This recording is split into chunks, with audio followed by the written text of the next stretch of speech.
Tonight, Broken Hill continues its push towards a COVID normal life, and Wyler's new multi-million-dollar airport terminal officially launched.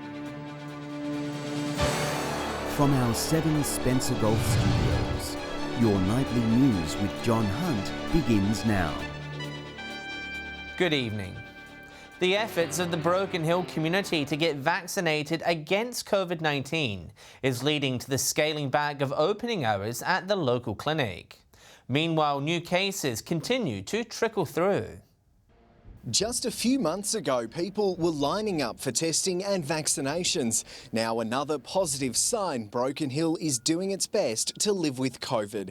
The clinic, now at the Musicians Club, won't open on Sunday and will only operate from 10 a.m. to 1 p.m. on Saturday. We're not seeing the rush that we initially saw, and really we're getting now on the weekends, in particular, single-digit attendances. There's now 10 active cases in Broken Hill, with new infections averaging around 1 per day, all of which have a known source. The Far West's chief executive saying that should mean Broken Hill locals are welcomed into SA when borders open on Tuesday. If we stick to the definition of what community transmission means, under that definition, certainly we don't have anyone. A 26-year-old man is in hospital with the virus, though that's said to be precautionary, and he is expected to be discharged by tomorrow. For those who aren't vaccinated, New South Wales Health today reminded non-essential businesses they must check vaccination certificates.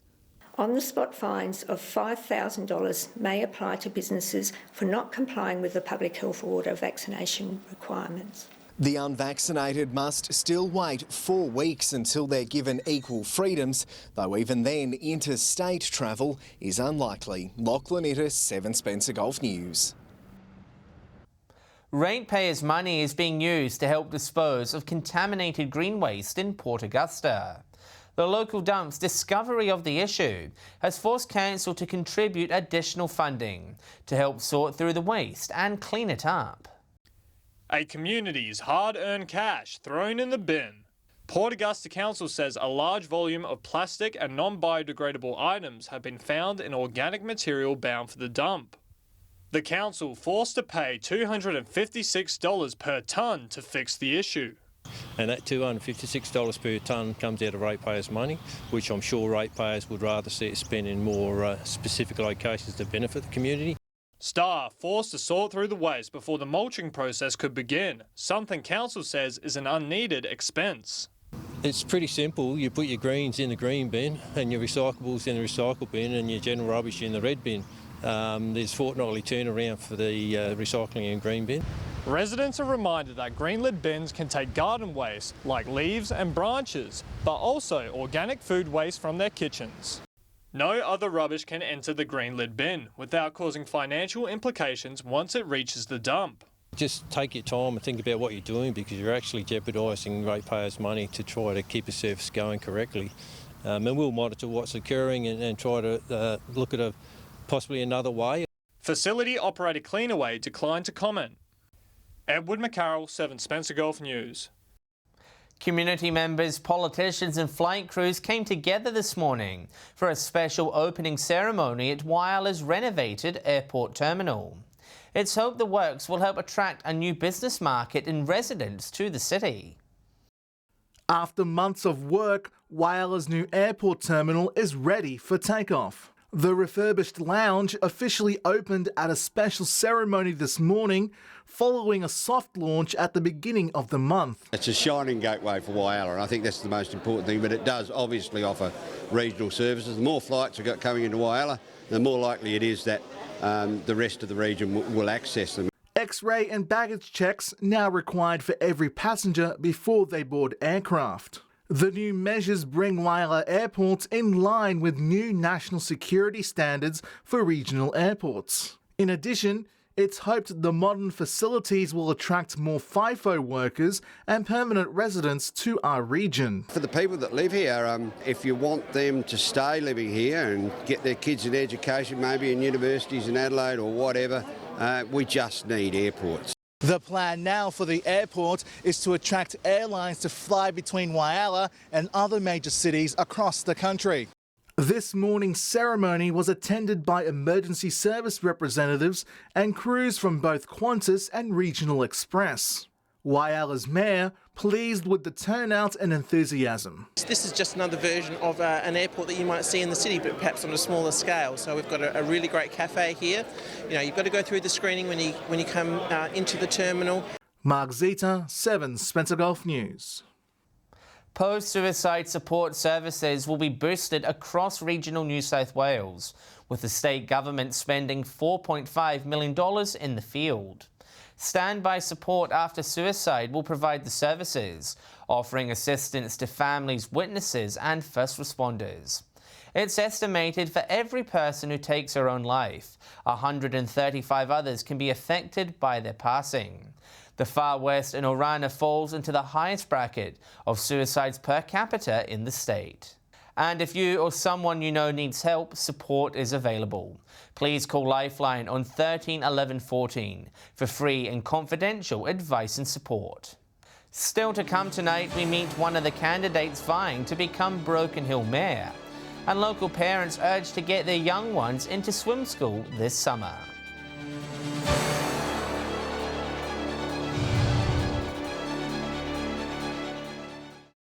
Welcome back.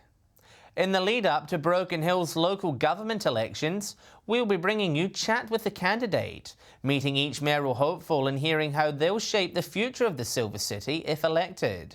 First on the ballot paper is incumbent Mayor Daria Turley. Daria Turley, you're the incumbent, you're first on the ballot, you've led the community through COVID. You've got about as good of a setup as you can get, haven't you?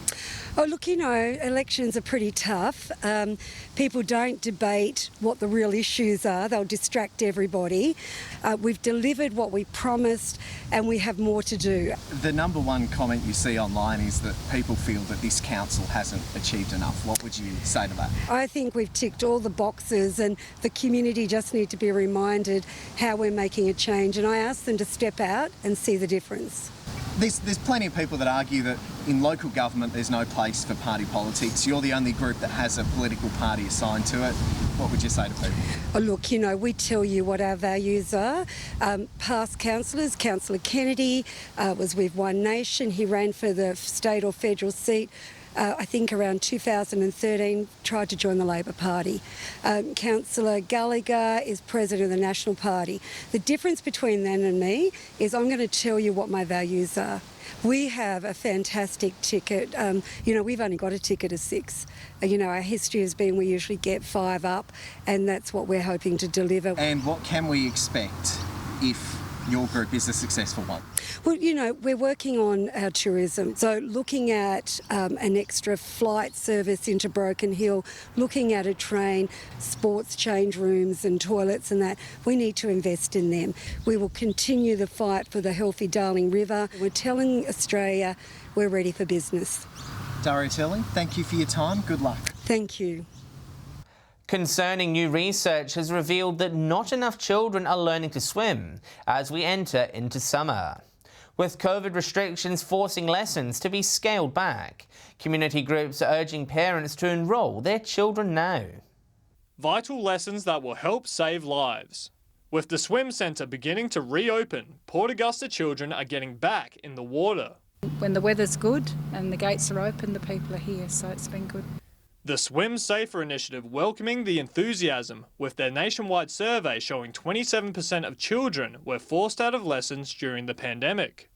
Their findings also revealing 1 in 2 children are currently not learning the skill, something they say increases the chances of drowning. It can actually save lives is the big thing. It not only is an enjoyment factor, but it's also about making sure that we're safe in the water, and then if anything does go wrong, we can save our lives. Swim Safer says it is the responsibility of parents to ensure children are equipped with the skills to be safe around water.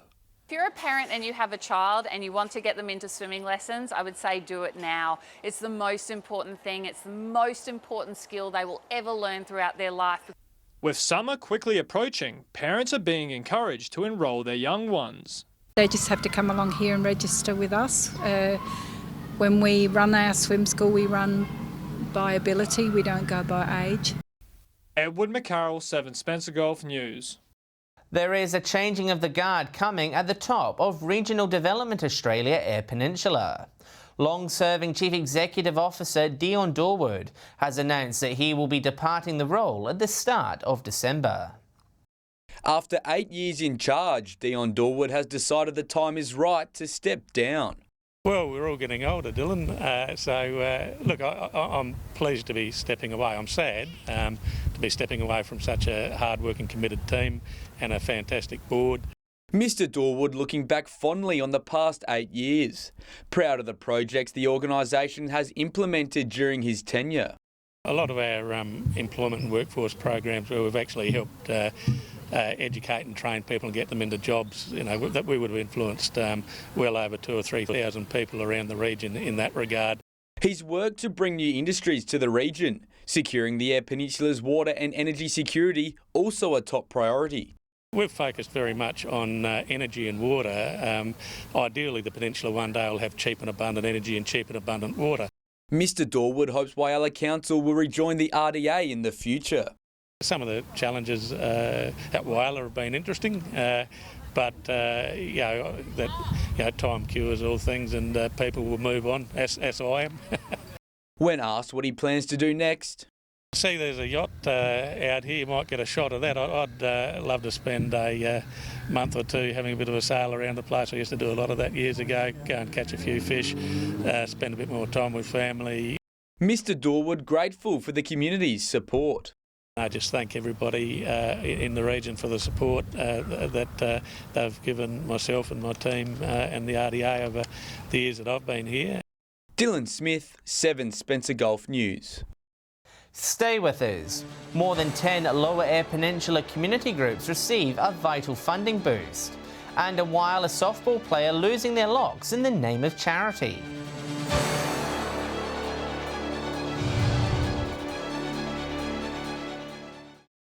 A special message has come from the North Pole ahead of Whyalla's digital pageant next month.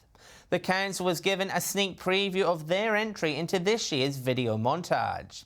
Santa Claus himself making a cameo, asking everyone to play their part in the pageant. Hi Whyalla, I'm sorry I can't be here for the actual Christmas pageant this year, but our digital pageant will bring you some Christmas spirit. Get your Christmas videos prepared and send in, and let's do a fantastic virtual Christmas pageant. Videos can be submitted through council's website. The Community Bank of Port Lincoln has handed over cheques to 13 community grants recipients. This is the 8th year the bank has run the program, with a record number of applicants applying for the grants. Continuing their commitment to supporting the Lower Eyre Peninsula community, 13 projects awarded funding at the Community Bank's annual general meeting. We have the biggest amount of funds we ever had, $223,000 to 14 different groups. Port Lincoln's Rotary Club receiving $40,000 for their Bedford project, while the Port Lincoln History Group were awarded $25,000 to help their digitalisation project. Ultra well received, and that takes us up to about 4.1 million now since we've been started. So, very successful night, and just half the reason we come into work is to be able to provide those sort of funds out into the community. Sporting groups also benefiting. The Port Lincoln Tennis Association now able to install lights on courts 7 and 8. But also it's a great benefit to the community because when we have other night competitions on, we'll have those courts available for community use. Also hoping to attract big name players to the region. Just gives us a lot more flexibility with what we can offer and what we can get Tennis SA and Tennis Australia involved in with quality facilities and especially with our lights upgraded. The bank encouraging organisations to apply for next year's funding round. Dylan Smith, 7 Spencer Gulf News. A new program aimed at educating South Australian primary school students on agriculture has been launched by Primary Producers SA. The program will provide teachers and students with hands-on farm-based experiences, which explore a variety of different fields. The program chair says by visiting working farms free of charge, students will learn how their food gets from paddock to plate. A Whyalla baseball junior player hopes to hit a home run in coming days to bring attention to his favourite pastime. He's going to cut off his mullet, raising funds to help purchase much-needed equipment for the club. It's a step up to the plate to bring much-needed support to his club.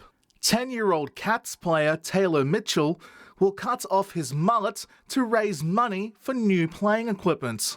My goal is to raise $2,000 and I want to put it towards a t-shirt, donate through GoFundMe. While both baseball and softball have roots in Wynyard, it has to compete for attention with cricket.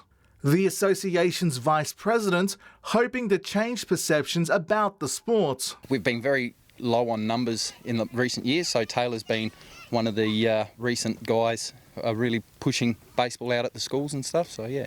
More Australians are making their mark in the US major leagues, including South Australian and former pitcher Mark Hutton. While in softball, Australia ranks as one of the top nations in the world. Back on a local level, it's hoped Taylor's efforts would make people more curious about his favourite sport. You don't have to be the best at it. You can just come out, learn the basics, throwing, hitting. It's super fun. More information on how you can donate can be found on Baseball SA's website. Mark Zita, 7 Spencer Gulf News. Stay with us after the break. We check what's biting in the Spencer Gulf this week.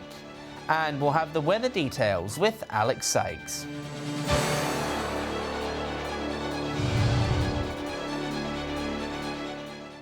Hello again. Time now to go around the region and see what's biting in the Spencer Gulf this weekend. Here's our fishing experts with their tips. G'day and welcome to this week's fishing tips from Port Augusta, the Jewel of the North. Well, it's been some crazy weather, a bit of winter weather there. There's not many King George whiting around. They're found down around Yatala Harbour. And this week it's going to start really blowing. So what I'd be trying to do is try and find where those silver whiting are up on the shallower banks. Generally after a good blow, you'll start getting some good silvers. And don't be surprised if you snag a flathead as well. The crabs are starting to come on the bite down at southern entrance of the Flinders Channel. And they'll be working their way up the Gulf as well. And that's all we have from the Jewel of the North. Hi, Whalers fishing tips this week. A fair few kingfish are starting to be sighted out on the boats. It has been pretty good. Some boats getting a few fish, but a lot of boats still missing out. Definitely very hard work out there. Along the coastline, a few land-based kingfish have been captured also. A few nice-sized bronze whaler sharks are starting to show up around the Point Lowly region. A little bit closer towards Whyalla off the local jetty, a few squid, a few tommies and garfish into the night. And for the boat anglers, still a few squid holding up down the Mount Young grounds and some King George whiting holding up around the Eastern Shoal. G'day and welcome to Fishing Tips in Port Lincoln. We'll start over the Coffin Bay side, and there's been quite a bit of boating activity through the Farm Beach area. There have been quite a few whiting and some garfish caught through the Farm Beach grounds and the Sand Hills area. A lot of the whiting will need measuring, but still around in pretty good numbers. There's been some salmon cruising around near the pool and Sir Isaac's, and there have been some solid fish mixed among them as well. Closer to home in Port Lincoln, there's been quite a few squid caught by local boaties, and also the town jetty and out at Murray's Point has some squid as well. There's been some whiting caught along the North Shore, along with a few snook, and also around Boston Island. Well, that's all for this week. We'll see you again with more tips next week. Time now for a look at the weather. With all the details, here's Alex Sykes. Thanks, John. Well, the rains are here and they are here to stay for the next little while. But first, let's take a closer look at today's conditions. The Bureau has issued a few warnings, including a fire weather and a severe thunderstorm. From 3 p.m. today, Port Augusta was 36, Whyalla got to 35 and Port Lincoln was 24 degrees. Looking further out now, Broken Hill and Clare were 30 degrees. Port Pirie had a shower or two and was 32. Woodner, Kadina and Cleve were 31. Cooper Pedy was partly cloudy and 36. Adelaide was windy and cloudy and 27. Taking a look at the satellite image now, cloud across western and southern parts with a broad trough is triggering showers and some storms, mainly across the west coast. Clearer skies over the north with dry air and high pressure. Moving on to tomorrow's weather outlook now, and we'll start with the Gulf waters. Northwesterly to southwesterly winds up to 20 to 25 knots, seas 1 to 2 metres, and south to southwesterly swell 1 metre. Showers continue tomorrow. Port Lincoln and Cleveland Cleve set to reach 18 degrees, Woodner showers and 21, Wyatt to reach 20 degrees, Port Augusta showers easing, set to reach a high of 24, and Kadina will top 22. Port Pirie showers and also set to reach a high of 22 degrees, Clare 18 and Broken Hill cloudy and 29. Taking a look at that all-important weekend forecast now, showers across the Gulf on Saturday, Cooper Pedy 32, Broken Hill will be 30 degrees, Woodner, Whyalla and Adelaide all set to reach a high of 21. Clearing up slightly on Sunday, partly cloudy for Cooper Pedy, Woodner, Kadina and Port Lincoln, showers in the other centres.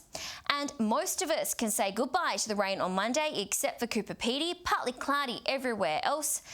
Cooper Pedy will reach 29, Broken Hill will top 26, Port Augusta and Woodner 22, Port Pirie, Kadina and Adelaide all to reach a high of 21.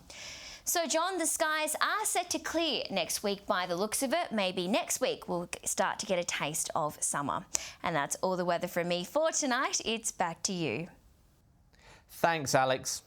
And that's the local news this Thursday evening. Thanks for joining us. I'll have updates later. And a reminder, we will be back at the earlier time of 5 p.m. tomorrow. So remember to put that one in your diary. Enjoy your evening. Good night.